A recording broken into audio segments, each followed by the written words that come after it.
Good morning, everyone. It's important for me to come your way through this medium. My name is Adigoke, the president of the Nigerian Association here in Nova Scotia.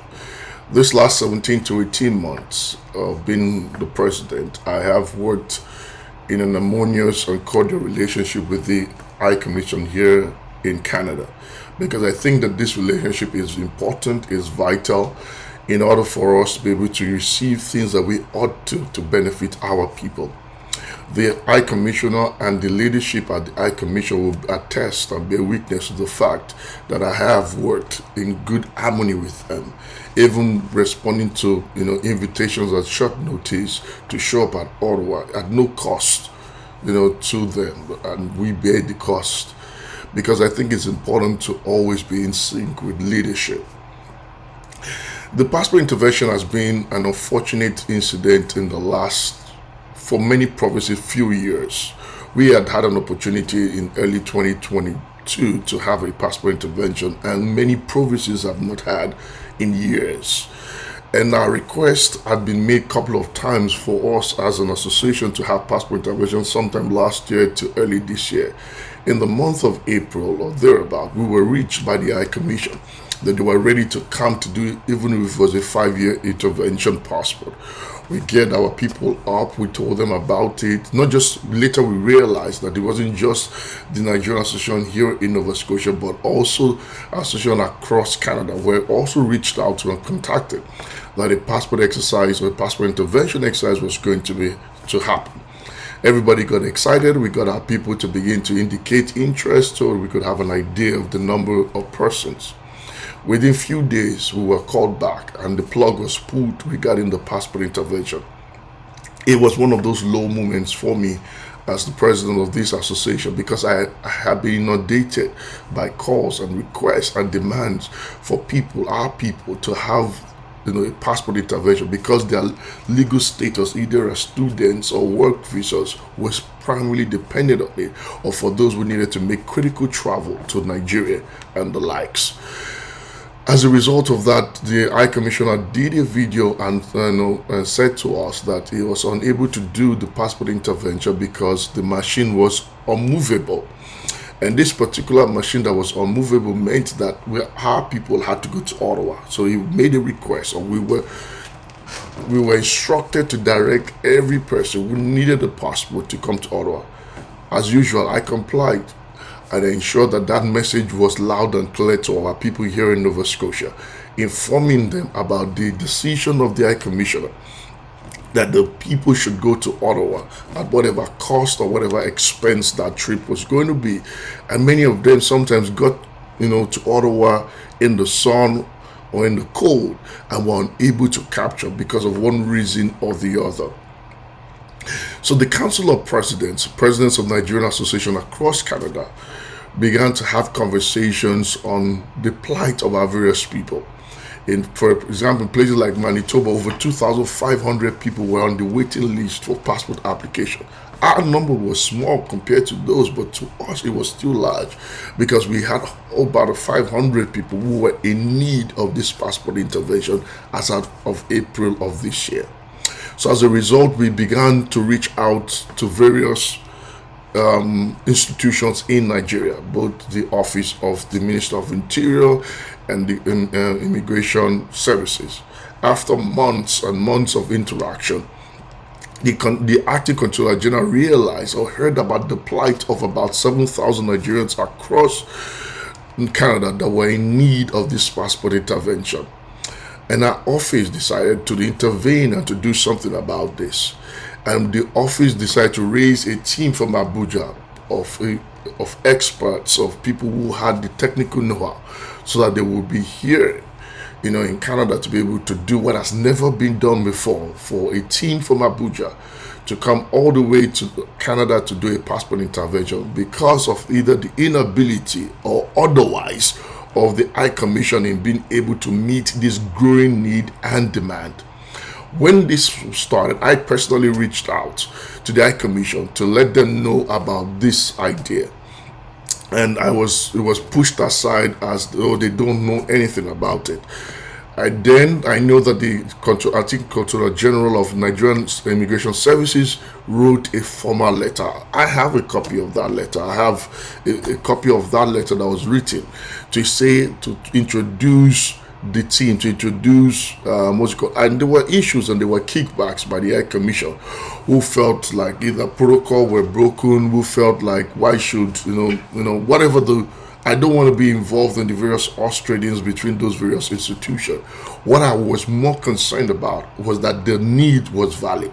The need of our people to have their passport. It's a right as a Nigerian to be able to have your passport and not to be denied that right. Even though you are not in the country of your birth or the country of your nationality. So we kept working as a Council of Presidents with the controller, with Ministry of Immigration, with Ministry of the Nigerian Immigration Services to ensure that need was met. We were glad the resilience and the commitment by the Acting Controller General to see to this to happen. Since they've arrived here in Canada, we've been having countless of meetings because of a lot of pushback from certain individuals, within the High Commission who felt that they shouldn't be here, that it should be their right to be in the ones doing the passport intervention that we have been requesting for a long time.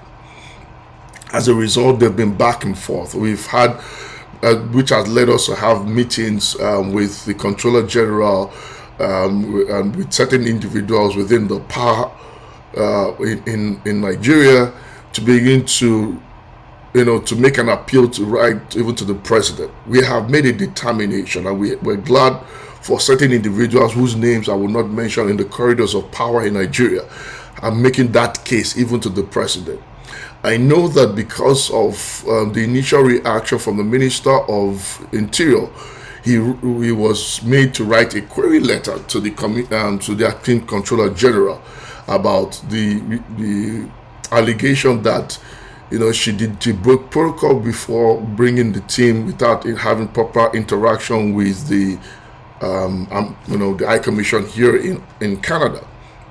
We have decided as Council of Presidents to submit, which we have been doing the last few days, all the various requests and all the various instances that we have requested for passport, even including the video from the High Commissioner that stated that they couldn't come because they could not have a mobile machine that they could move around the provinces, but for people to come. We are not doing this to spite anyone. We're not doing this to spite any of the institutions. Our desire is that the needs of our people be met.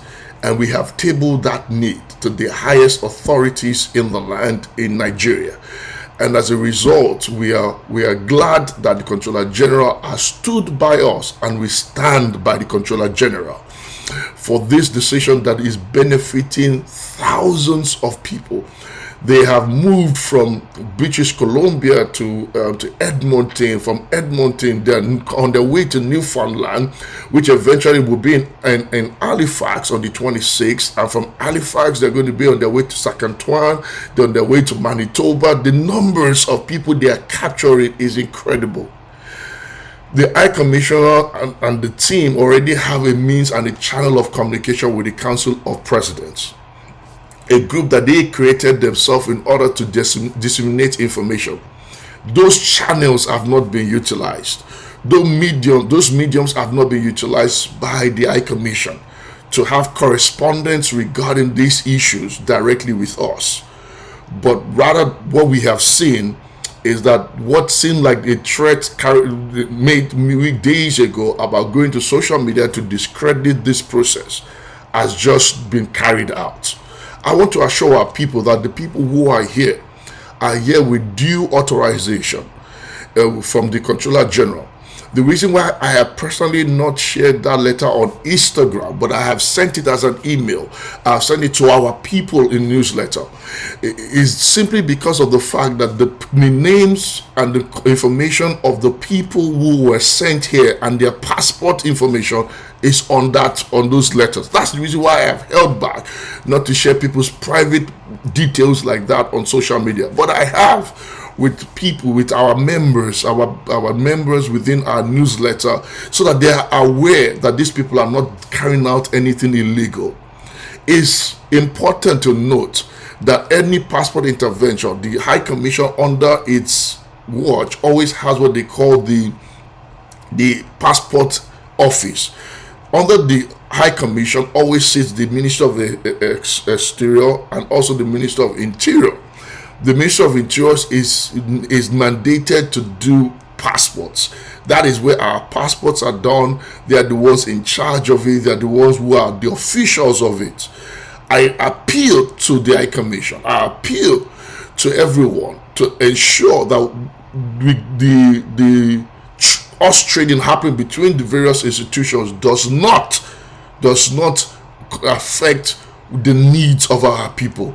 Egos must be set aside so that the needs of our people are met.